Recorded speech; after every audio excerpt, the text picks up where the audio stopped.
Hola muchachos, ¿cómo están? Buenos días, o buenas tardes, buenas noches. Bueno, aquí estamos con la segunda actividad acerca de lo que es GHC primer año. En esta oportunidad nos vamos a referir un poco acerca de la organización social durante la época de la colonia. Recuerden que en el video anterior comentábamos un poco acerca de la organización política, más o menos un poco acerca de cómo se fue constituyendo la parte política de los conquistadores, es decir, cómo estructuraron el cabildo, cuáles eran las funciones del cabildo, es decir, un poco la parte cómo se iba a realizar las actividades políticas para ese entonces. Hoy nos corresponde, dentro de lo que fue la ocupación del territorio venezolano, hablarles un poco acerca de la organización social durante la época de la colonia. Aquí vamos a observar un poco cómo las diferentes clases sociales se fueron estructurando a nivel ya para conformar lo que eran las ciudades, ¿okay? Y lo que era parte de lo que es nuestro territorio venezolano. En primer lugar, podemos decir que la organización social durante la época de la colonia estuvo conformada por los blancos, los negros y los indios, ¿ok? Eran las tres, más o menos para decirlo de esa forma, grupos que existían en aquel momento, ¿ok? Ya vemos que los blancos pertenecían a lo que eran los españoles o los conquistadores que llegaron a nuestro territorio. Aquí tenemos a los negros, que eran las personas que fueron traídas desde África, ¿ok? Para lo que es la labor de la esclavitud y lo que fue la parte de la cosecha y de la siembra de los productos. Y tenemos también los indios, que eran los grupos originarios que pertenecían a nuestro territorio. De esta manera, ya conformados los tres grupos sociales, de aquí de los que son los blancos, o sea, los primeros conquistadores, de ahí se van a desprender lo que son los blancos peninsulares y los blancos criollos. Los blancos peninsulares son los verdaderos conquistadores, los que llegaron directamente desde España, y los blancos criollos son los hijos de los blancos peninsulares, van a ser los descendientes. En este sentido, una vez ya conformadas estas tres clases sociales, se va a originar lo que vamos a denominar grupos étnicos, es decir, que va a ser el momento de ese cruzamiento entre los diferentes grupos sociales para dar lo que vamos a conocer como el mestizaje.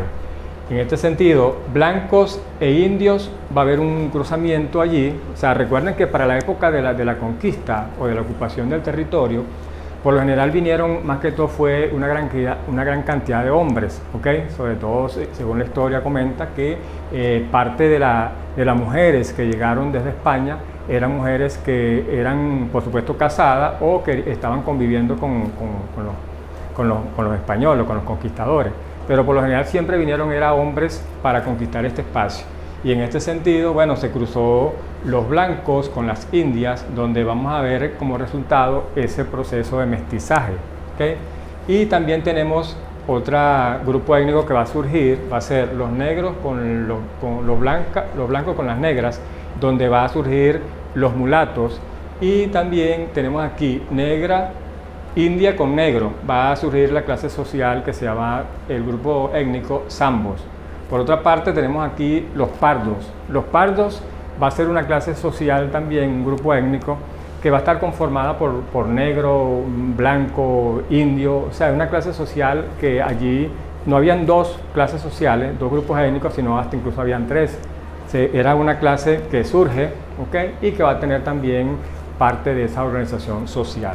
Todo esto está enmarcado en lo que van a ser las leyes españolas, donde los blancos peninsulares van a tener más privilegio, es decir, va a haber como una estigmatización acerca de lo que va a ser las diferentes clases sociales. Ya podemos ver de que los negros eran una clase social o un grupo étnico donde prácticamente no tenía muchos privilegios. Y si vamos hasta allá también los indios, prácticamente los de mayor privilegio y los que ocupaban grandes cargos eran los blancos peninsulares, eran los que tenían derecho a postularse a cónsules, podían ser directores del cabildo, podían tener funciones dentro de lo que era el cabildo.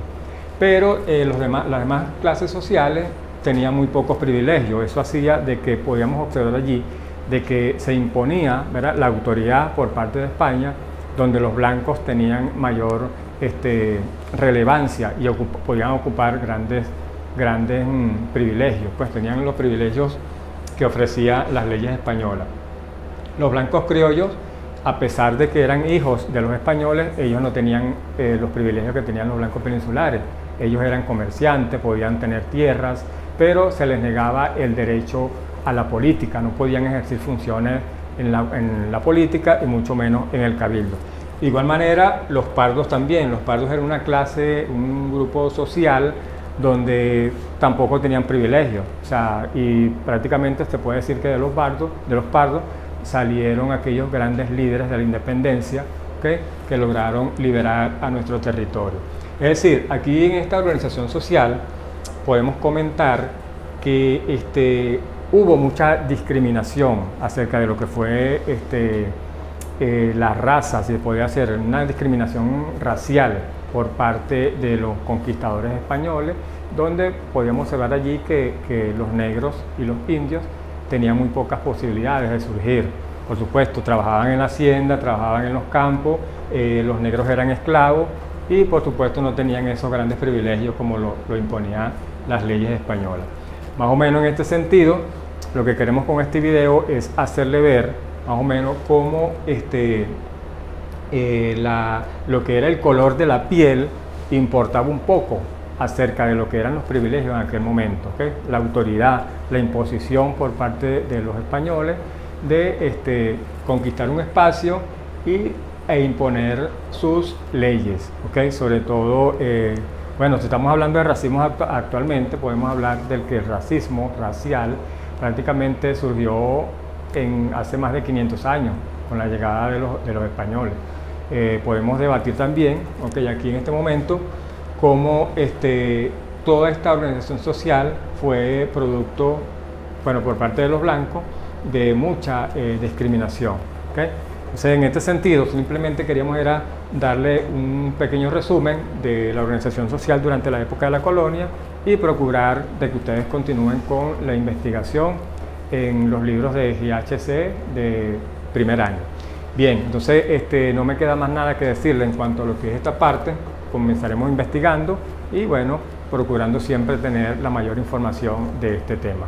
Bueno, nos veremos entonces en el próximo video. Chao.